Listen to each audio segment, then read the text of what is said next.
Good afternoon. Welcome to the Little Hollywood Movie Museum.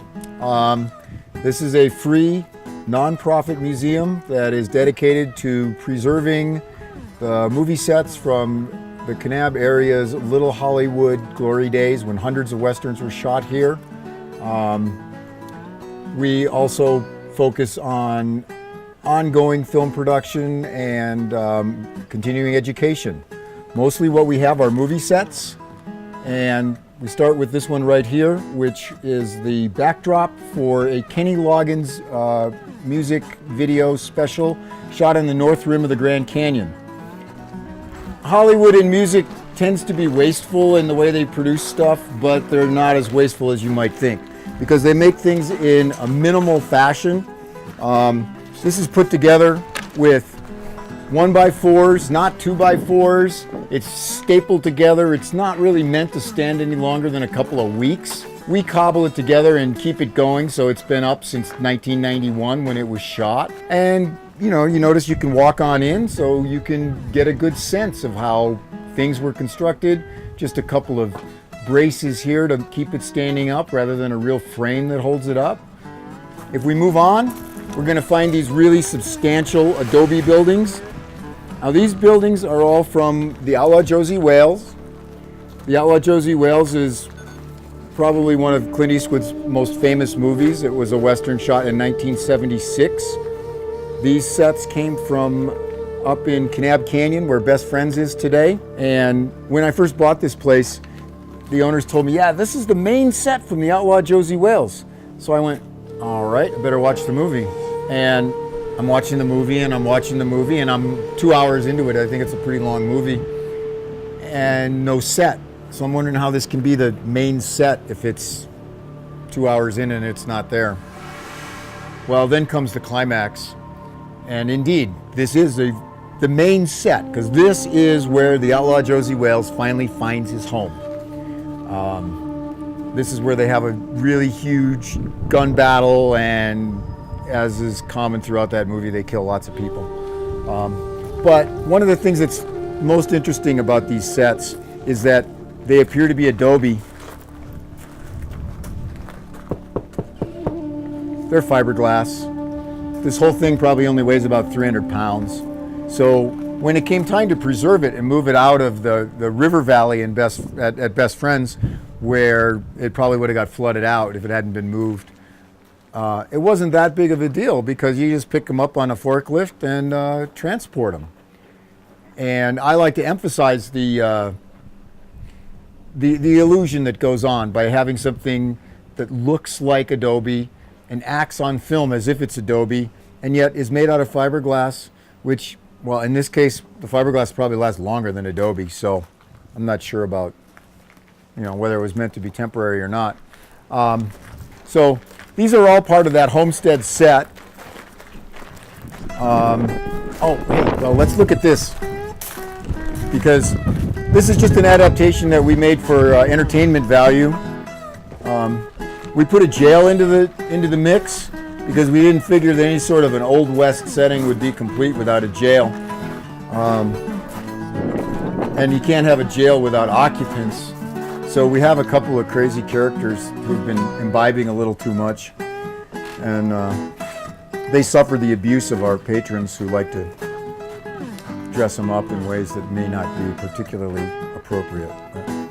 But we don't mind. So this is the house that served as the centerpiece of the climax of The Outlaw Josie Wales, and it's one that was used both interiors and exteriors, and even the interior is done out of fiberglass. I actually intentionally leave some of the paint peeling so that you can see that the interior walls are fiberglass. I've never really understood why you'd bother, but that was Warner Brothers, and I think they know what they're doing, so we just like to preserve what they did. Over here we have a homestead set from a Disney movie called One Little Indian. Now, One Little Indian, it isn't a Western. Most of the movies shot out here were Westerns, but not all of them. There was actually a huge variety of movies shot here. Things like The Greatest Story Ever Told was a biblical epic, and it was shot up at Coral Pink Sand Dunes. This was also shot up at Best Friends, and the barn that was part of this set is still up at Best Friends and being used as a horse barn. Not available for the public to go look at or tour or anything, but it's there and it's still a set. It's in the same little meadow. You can see that this has a log cabin base, but again, that's part of the illusion. Those are really just 1x12s with some chicken wire to hold the chinking in place. It was built to last just a couple of weeks, and yet it's 40 years old, and while it's showing its age, it does still stand. This I call my vagabond windmill, and I call it a vagabond windmill because it gets used in different movies in lots of different places. Probably the most famous person to use this is Kiefer Sutherland, who used it for Truth or Consequences, New Mexico, something that he starred in and directed. And he took this whole assembly over to the Grafton Ghost Town where he shot some of that movie. It was most recently used for The Attic Door, which was a student film partially financed through Kane County tax dollars as an incentive to get people to come to the area to start filming again. The set right next to it over here was the main house from The Attic Door. It's an interesting approach to building a set. It was built here in a warehouse in Kanab, bolted together in sections, transported by truck out to the Paria, and set up right in the middle of a huge floodplain. Used for the movie shoot, then dismantled by some friends and I, and brought back here where we reassembled it, all without any damage because it's done with nuts and bolts. It's meant to be taken down, put back together, and reused wherever you need it to be in a film. The other cool thing about this is that you can see it's one-story construction, but in the movie it was a two-story house. So the second story was all just part of a CG game. And moving around to this part of the facility, we have a really heavy-duty stone building that was used as a gatehouse for a couple of different movies, but most prominently for the Michael Cimino remake of Desperate Hours that starred Mickey Rourke. And it's just sort of strange to me that these people went to Zion National Park, filmed a lot of stuff within the park, ripping and tearing in the Virgin River in this Mercedes they were cruising around in.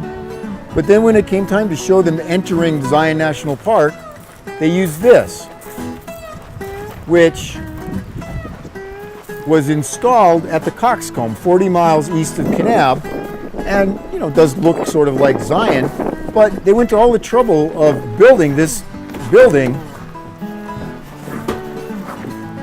out of styrofoam